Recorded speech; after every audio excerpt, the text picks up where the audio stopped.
একজন সাধারণ ছেলে থেকে গ্লোবাল সুপারস্টার, কোটি কোটি ভক্তের আইকন, কোটি কোটি হৃদয়ের রাজা জাস্টিন বিবার। কিন্তু খ্যাতির এই আলো তাকে একাধিক অন্ধকারে ঢেলে দেয়। আজ জানাবো জাস্টিন বিবারের অবিশ্বাস্য যাত্রার গল্প, খ্যাতি, ব্যর্থতা, কামব্যাক, আবারও পতনের কাহিনী। জাস্টিন জন্মগ্রহণ করেন 1 মার্চ 1994 সালে কানাডার একটি ছোট শহর স্ট্রেটফোর্ডে। ছোটবেলা থেকে তিনি ড্রাম, গিটার, পিয়ানো বাজানো শিখেছেন। মজার ব্যাপার হলো তিনি কোনো প্রফেশনাল ট্রেনিং পাননি, সবকিছু নিজের আগ্রহ এবং ইউটিউব থেকে শিখেছেন। তার মা জাস্টিন বিবারের গানগুলো মাঝে মাঝে ইউটিউবে আপলোড করতেন। ধীরে ধীরে সেই ভিডিওগুলো হাজার থেকে লাখ ভিউ পাওয়া শুরু করে। এমন সময় একজন ট্যালেন্টেড ম্যানেজার স্কট ব্রাউন দুর্ঘটনাবশত জাস্টিন বিবারের ভিডিওটি দেখে ফেলেন। স্কট প্রথমে অবাক হয়ে যান, এত ছোট একটা ছেলে অথচ এত সুন্দর করে গান গাইতে পারে। তিনি তখন জাস্টিনকে খোঁজা শুরু করেন। স্কট আর জাস্টিনকে নিয়ে যায় মার্কিন গায়ক আরশারের কাছে। আরশার ছিলেন তাদের মধ্যে একজন যাদের গান জাস্টিন বিবার গেয়ে বা কভার করে ইউটিউবে আপলোড করতেন। আরশার প্রথমে দেখে বুঝে যান ছেলেটার মধ্যে একদিন বড় হওয়ার কিছু সম্ভাবনা আছে। আরশার এমন স্কট আর মিলে জাস্টিনকে সাইন করান এবং শুরু হয় তাদের স্বপ্নের যাত্রা। 2009 সালে মাত্র 15 বছর বয়সে জাস্টিন বিবারের প্রথম হিট গান বেবি রিলিজ হয়।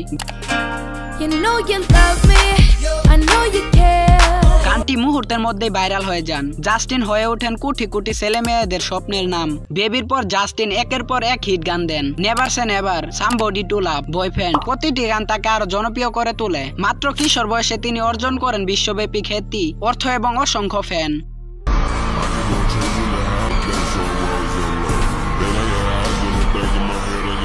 তার কনসার্টে ভক্তরা কাঁদতে কাঁদতে তার নাম ডাকতো। রাস্তায় বের হলে তাকে ঘিরে রাখতো শত শত ভক্ত। কিন্তু খ্যাতির পিছনে সবসময় একটা চাপ লুকিয়ে থাকতো। প্রতিদিন পাপারাচির ক্যামেরা, মিডিয়ার সমালোচনা, একাকিত্ব ধীরে ধীরে তার মানসিক স্বাস্থ্যে প্রভাব ফেলতে শুরু করে। খ্যাতি যত দ্রুত আসে, ঝড় তত দ্রুত নামে। জাস্টিন ধীরে ধীরে নানা বিতর্কে জড়িয়ে পড়েন। দ্রুত গতিতে গাড়ি চালানো, DUI কেস, পুলিশের ঝামেলা, তাকে মিডিয়াতে ব্যাড বয় হিসেবে তুলে ধরা হয়। এরপর আসে ব্যক্তিগত আঘাত। দীর্ঘদিনের প্রেমিকা সেলিনা গোমেজের সঙ্গে সম্পর্ক ভেঙে যায়। ভিতর থেকে তিনি ভেঙে পড়েন এবং জাস্টিন সঙ্গীত থেকে প্রায় দূর হয়ে যান এবং মনে হচ্ছিল যে ক্যারিয়ার শেষ। তবে Justin her মানেননি।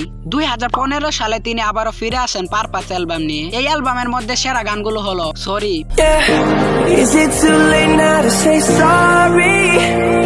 Love yourself, what do you mean. প্রতিটি গান ছিল গ্লোবাল হিট। পারপাস শুধু তার ক্যারিয়ার নয় এবং তার ইমেজও পাল্টে দেয়। ভক্তরা বিশ্বাস করতে শুরু করেন জাস্টিন তার ভুলগুলো পিছনে ফেলে নতুন করে শুরু করেছে। কিন্তু সেই সুখ আর বেশি দিন টিকলো না। 2017 সালের পর থেকে জাস্টিন বিবার ধীরে ধীরে সঙ্গীত থেকে আবারও দূরে চলে যান। মানসিক অসুস্থ, ব্যক্তিগত সংকট এবং খ্যাতির চাপ তাকে আবারও ভেঙে দেয়। দীর্ঘ বিরতিতে চলে যায় জাস্টিন। 2020 সালে তাদের ভক্তরা আবারও উচ্ছ্বসিত হন। জাস্টিন প্রকাশ করেন জাস্টিস অ্যালবাম। জাস্টিস অ্যালবামের মধ্যে সেরা গানগুলো ছিল গোস্ট, পিসেস, হোলি, আরো অনেক সুপারহিট গান ছিল। এর সাথে 2020 সালে জাস্টিন বিবারের জাস্টিস অ্যালবাম তো সুপারহিট হয়েছিল। তারপরও জাস্টিন বিবার সিঙ্গেল হিসেবে অনেক গান রিলিজ করেন। গানগুলো টপ চার্চে রাজত্ব করে, কনসার্টগুলো হাউসফুল হয়। তবে ভিতরে সমস্যাগুলো এখনো পুরোপুরি ভাবে ঠিক হয়নি। জাস্টিস অ্যালবামের পর জাস্টিন আবারও নীরব হয়ে যান। অনেক ভক্ত ভাবতে শুরু করেছিলেন হয়তো আর জাস্টিন বিবার ফিরবে না। কিন্তু 2025 সালে তিনি সবাইকে অবাক করে আবার রিলিজ করেন তার নতুন অ্যালবাম সোয়্যাং। মাত্র কয়েক মাসের মধ্যে আবারও নতুন অ্যালবাম নিয়ে আসেন সোয়্যাং 2 নামে। ভক্তরা বুঝে গেল জাস্টিন বিবার এখনো হারায়নি এবং এটা ক্যারিয়ারের নতুন অধ্যায় শুরু। জাস্টিন বিবারের গল্প থেকে এটা শেখা যায় যে যতবারে জীবন আপনাকে নিচে ফেলে দেখ, নিজের স্বপ্নকে আবারও তুলে ধরতে হবে। আপনার প্রিয় জাস্টিন বিবারের গান কোনটি কমেন্টে লিখে জানান। ভিডিওটি ভালো লাগলে লাইক, শেয়ার, সাবস্ক্রাইব করতে ভুলবেন না। ধন্যবাদ। আসসালামু আলাইকুম।